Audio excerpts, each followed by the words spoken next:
I was in my comfort zone. I was doing just enough to get by. I was working on a job. They paid me just enough to keep me from quitting, and I worked just hard enough to keep from getting fired. How many know people like that? Blink your eyes if you understand what I'm talking about. I was parked. I knew I could do more. But when my mama died, it took something out of me. When I went through a divorce, it took something out of me. When my best friend died, it took something out of me. I parked. And somebody said that life is like an onion. You have to peel it one layer at a time. And sometimes you cry. Life's going to happen to you when you have a dream. You're going to get slapped around. And don't take it personal. Don't ask, why did this have to happen to me? Why not you? Who would you suggest? You want to give us some names, some email addresses? And don't tell everybody. 80% don't care and 20% glad it's you. It's called life. Suck it up and move on. Get over it.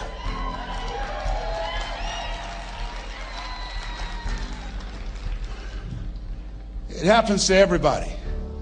Here's the other thing: as you look at your goals and look at your dreams, when you're going through some stuff, repeat out to me, please. When things go wrong, don't go with them. Yes, write that down. When things go wrong, don't go with them. When you're working on a business deal, you're counting on some money. Someone said you will get the loan and it falls through. You have an event and the people that you thought would be there and support you, they don't come through. Or someone turns against you, or you get ripped off. It's going to happen to you. Happened to me. Someone stole all my products, my database, over 180,000 names and addresses. It's not personal. It's going to happen to everybody. It does. 8 out of 10 millionaires have been financially bankrupt. Walt Disney had he filed bankruptcy 7 times and had 2 nervous breakdowns. It's called life. But I got a saying: when life knocks you down, try and land on your back, because if you can look up, you can get up. You've got the power in you to do that. You've got something special. You've got comeback power. Here's the other thing. Let us say together, it's possible. It's necessary. It's me. Yes, write that down. It's me. Take ownership for your life. Nobody can live your dream for you but you. Nobody's going to take care of your business like you. Stop coming up with excuses.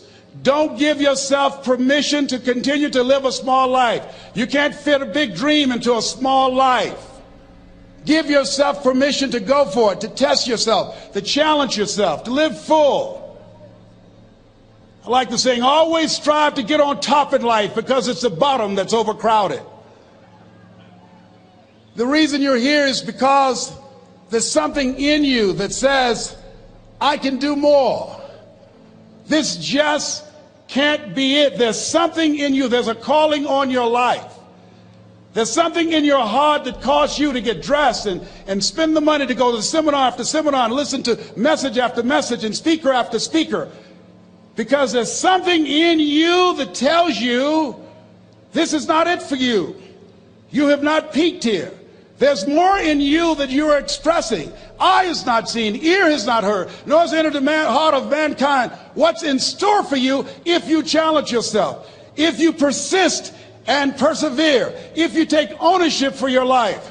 George Bernard Shaw said the people that make it in this life, they look around for the circumstances that they want, and if they can't find them, they create them.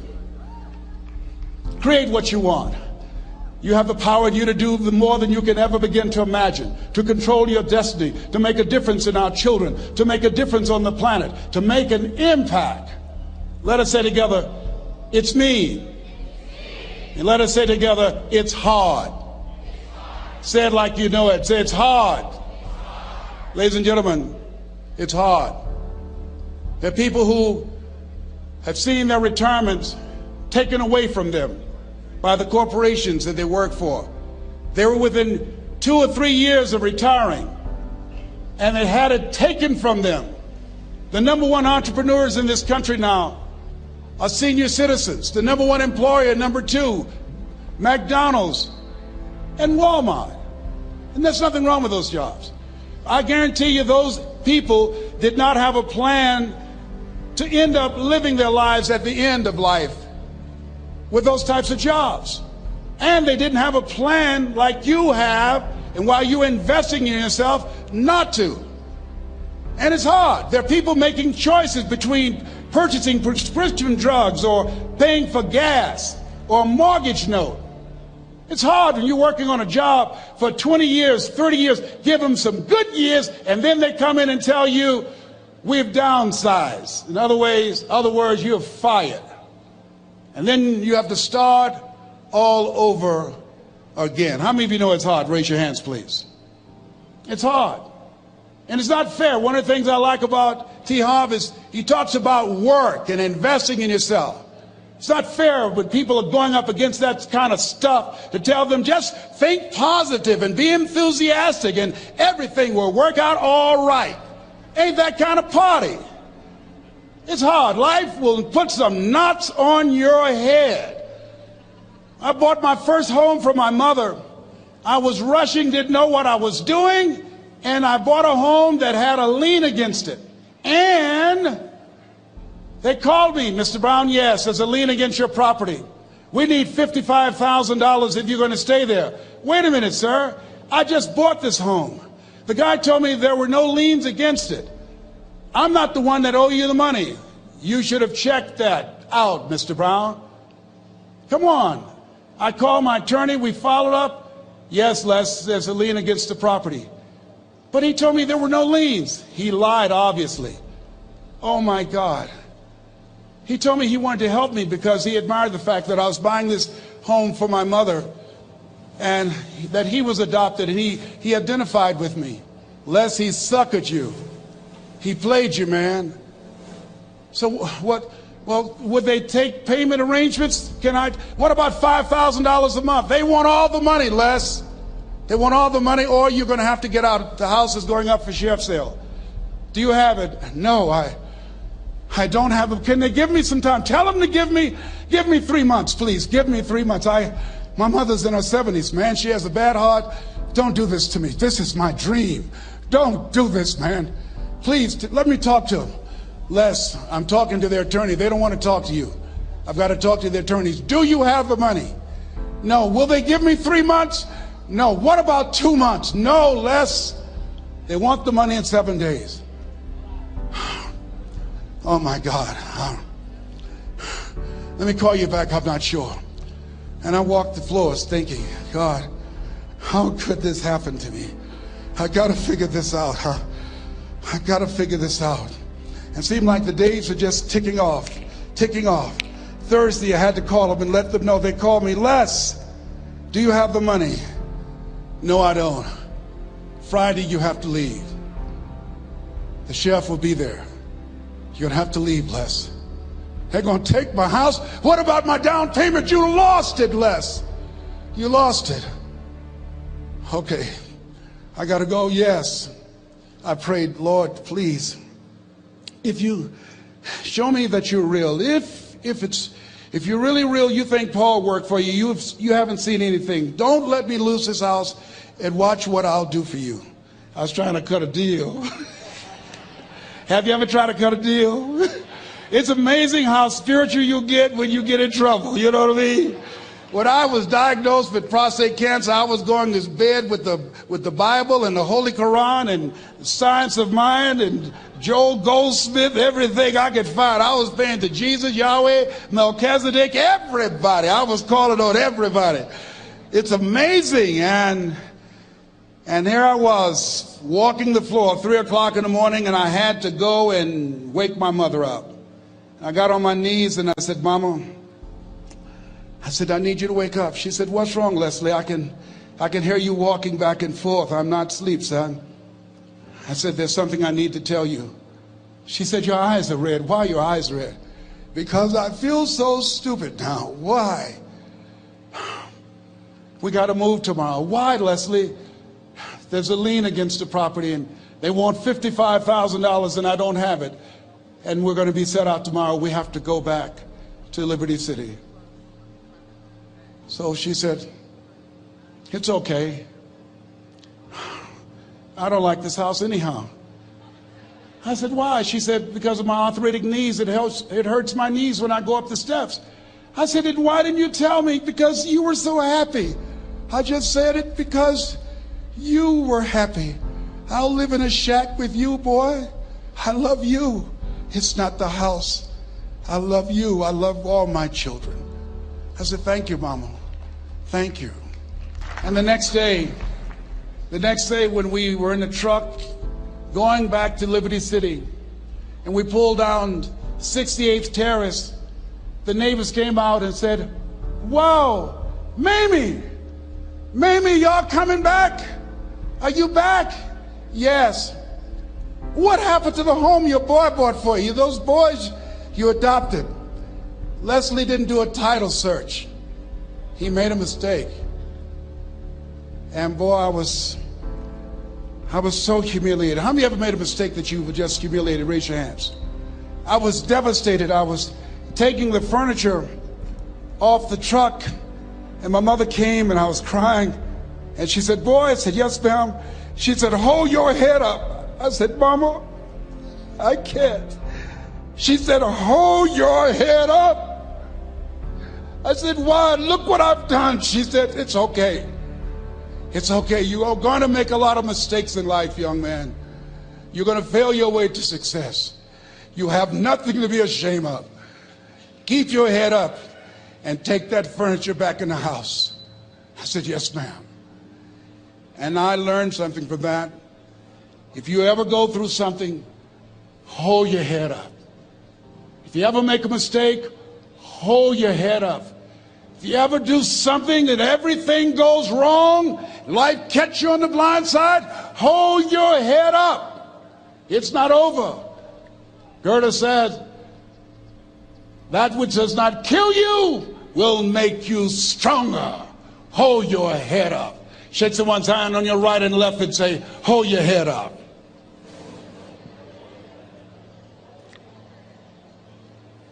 Here's something else, ladies and gentlemen. Repeat after me, please. You got to be hungry. Everybody together, you got to be hungry. I'll never forget Mr. Washington said, Mr. Brown, yes, sir. What do you want to do with your life, young man? I said, sir, I want to be a disc jockey. He said, Mr. Brown? I said, yes, sir. He said, you got to be hungry. I said, what do you mean by that? He said, people that are hungry are willing to do the things today others won't do in order to have the things tomorrow others won't have. People that are hungry are willing to invest in themselves. People that are hungry will go to seminars and workshops. People that are hungry are always searching, always seeking higher ground. So how do you want to make it? I said, I want to be a disc jockey. He says, good. Here's what to do. He said, I want you to read 10 to 15 pages of something positive every day. He said, you don't get in life what you want, you get in life what you are. You must program yourself to success. He said, I want you to listen to Earl Nightingale and Zig Ziglar. Listen, faith comes by hearing and hearing and hearing. He said, I want you to change your relationships. And I don't want you to ever lose your hunger. I said, what do you mean by that? He said, people that are hungry are unstoppable. People that are hungry are no matter what people. They make it happen no matter what. He said, I want you to listen to Paul Harvey. Who is he? He's the world's greatest communicator. Success leaves clues, young man. Always listen and follow people who are doing what it is you want to do at the level you want to do it, and learn from them. I told T. Hobb when we were standing by the stage, I said, hey man, I want to work more with you. I want you to coach me. I want to learn from you. See, I found you're never too old to learn and you're never too young to teach. Always have a thirst for learning. So I listened to Paul Harvey every day on the radio. While in school, I would go out and listen in his car. He gave me his keys. I was working to develop myself. And I continued to listen to motivational messages, and he would take me to see the late Dr. Norman Vincent Peale, who wrote the book, The Power of Positive Thinking. I toured with him before he passed. You You have something special. You have greatness within you. Don't allow your circumstances to determine who you are. Don't allow your negative thoughts to hold you back. You have something special. You can do more than you can ever begin to imagine. Dr. Peale was an incredible man. I admired him. When he spoke, he gave me goosebumps. I can feel him in my heart. And I never forget, we were coming back to the school, and Mr. Washington said, Mr. Brown, yes, sir. When Dr. Peale spoke, you didn't move. When he spoke, you were hanging on every word. When he spoke, we didn't have to tell you to sit down and be quiet. Why? I said, sir, I could feel him when he talked. I felt like he was talking to me, sir. He said, he was. I said, but he doesn't know me, but he was speaking to you. Did you feel him in your heart? I said, yes, sir. He said, most people feel him in their head. If you felt him in your heart, he said, listen to him, son. Follow him, learn from him. And I would go to seminars and workshops. Anywhere I would find where Dr. Peale was, I would be in the audience. I would drive 200 and 300 miles just to hear him speak. And my dream and vision was to share the stage with him. I thought about it. What is your goal? What is your vision? I want you to hold it in mind. There's some power in that. Because when I became involved in speaking, I never forget, I got a call from Og Mandino, who wrote the book, The Greatest Salesman in the World. He said, Les, I'm stuck in Philadelphia. I need to be in Kankakee. Dr. Norman Vincent Peale is appearing. I can't make it. I heard you're in Chicago. I said, yes, I am. Can you go and open for me? I said, yes, man. Oh, my God. Dr. Peale, I said, yes, I'd love to do it.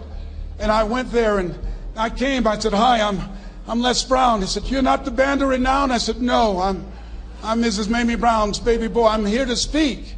He said, come backstage. And his wife, Martha, was there. And she said, Papa, Les Brown is here, the speaker. And he said, Les Brown, shoot for the moon. Because even if you miss, you'll land among the stars. I said, sir, that's my quote. I wrote you when I was in the 11th grade. I was a part of a special education class project. That's my quote. He said, I know. I end all my speeches with that quote. And Dr. Peale had a great sense of humor. A young man was backstage, and I had so many questions to ask him, and my mind froze up, and the young guy said, Dr. Peale, how old are you? And he was up in age. He said, Sonny, I'm 92. The young man looked at him and said, I don't know if I want to live to get 92. He said, that's because you've never been 91. So I did the things that Mr. Washington suggested. I listened to motivational tapes on a regular basis. I would go to seminars and workshops whenever Zig Ziglar and Dr. Dennis Waitley and Jim Rohn would come to town. And I said, sir, what do you want me to do now? He said, Mr. Brown, I've given you everything that I can give you. He said, develop your mind, put your money where your mouth is, continue to learn how to be an effective communicator, because once you open your mouth, you tell the world who you are. And always surround yourself with OQP, only quality people. So I went to apply for a job on Miami Beach. WMBM radio station. Milton Butterball Smith was the program director. Hello, Mr. Butterball. How are you, sir? My name is Les Brown, sir. I'd like to be a disc jockey. He said, young man, you have any journalism in your background? I said, oh, no, sir, I don't. You have any experience in broadcasting? I said, no, sir, but I practice all the time, sir. Let me audition for you, sir. Let me show you how good I am. All I need is a shot, sir. He says, no, we don't have any job for you. How many ever been rejected? Raise your hands, please. I was devastated. I went back and I told Mr. Washington, I said, Mr. Washington, they said no. He said, don't take it personally. Most people are so negative, they have to say no 7 times before they say yes. He said, you got to be hungry. Know your vitamin. Go back again. I said, yes, sir. Hello, Mr. Butterball. How are you, sir? My name is Les Brown, sir. I like to be a disc jockey. Young man, weren't you here yesterday? Yes, sir, I was. Didn't I tell you no yesterday? Yes, sir, you did. Then why are you back today? Well, sir, I didn't know whether or not somebody was laid off or somebody was fired, sir. Nobody was laid off or fired. Now, get on out of here. I came back the next day. Hello, Mr. Butterball. How are you, sir? My name is Les Brown, sir. I like to be a disc jockey. I know what your name is. Weren't you here the last 2 days? Yes, sir, I was. Didn't I tell you no the last 2 days? Yes, sir, you did. Why are you back? Oh, sir, I didn't know whether or not someone got sick or someone died, sir. No one got sick or died. No one was laid off or fired. Now don't you come back here again. I came back the next day talking loud, looking happy like I was seeing him for the first time. I said, hello, Mr. Butterball, how are you? He looked at me with rage. He says, go get me some coffee. I said, yes, sir. My favorite book says, the greatest among you will be your servant. How many of you are serious about your goals and dreams? Raise your hands. Very good. Write this down. Provide more service than you get paid for. Provide more service than you get paid for. I go to a lot of seminars and workshops. And one of the things I know about T. Harv Eckert, when I was sitting in the class with Robert Ruppel and all of the other presenters, they hold themselves to high standards and they provide more information than anybody else in the industry, bar none.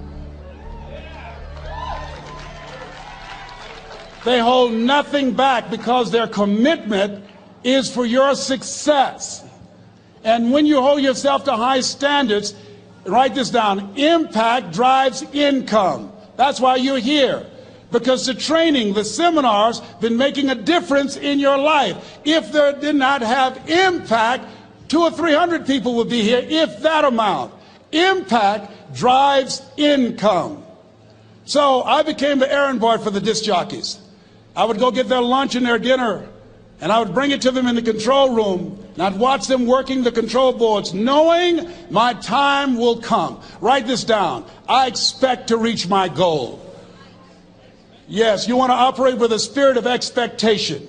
I expect to reach my goal. So I started preparing for the next position.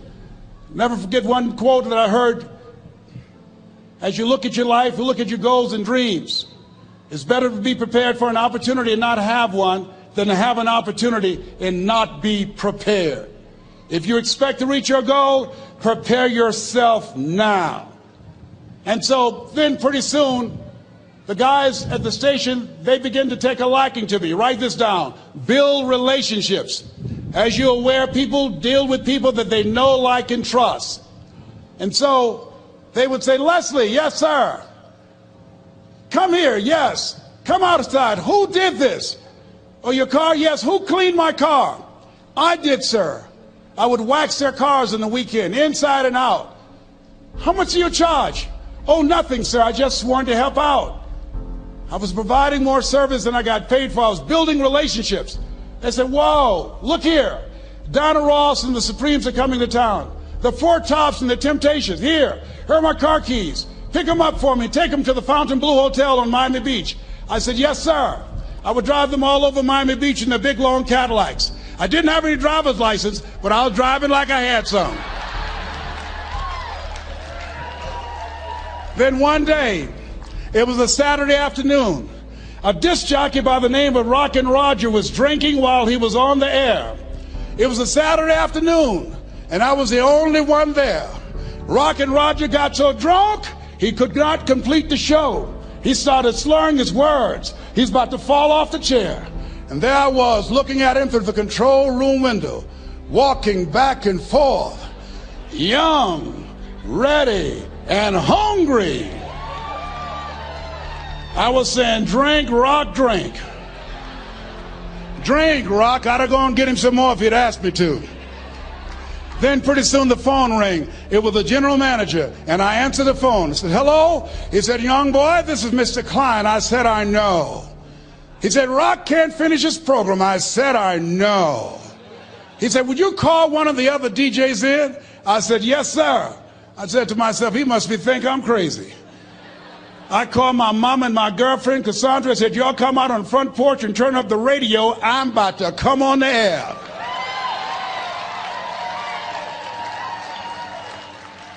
I waited for about 20 minutes, and I called him back. I said, Mr. Klein, I can't find nobody. He said, young boy, you know how to work the controls? I said, yes, sir. He said, go in there and segue the records, but don't say nothing here. I said, yes, sir. I couldn't wait to get old Rock out of the way. I put on a fast record. I said, look out, this is me, LB Triple P, Les Brown, your platter playing papa. There were none before me, and there will be none after me. Therefore, that makes me the one and only. Young and single and love to mingle, certified, bona fide, indubitably qualified to bring you satisfaction and a whole lot of action. Look out, baby, I'm your love man. I was hungry. I was hungry. Get old man a round of applause. I was hungry. I was hungry. You got to be hungry. Shake someone's hand on your right and left all around you and say, you got to be hungry. You got to be hungry. To get those dreams out of your head and step into your greatness, you got to be hungry. To get those ideas, that talent, that gift out of your system, you got to be hungry.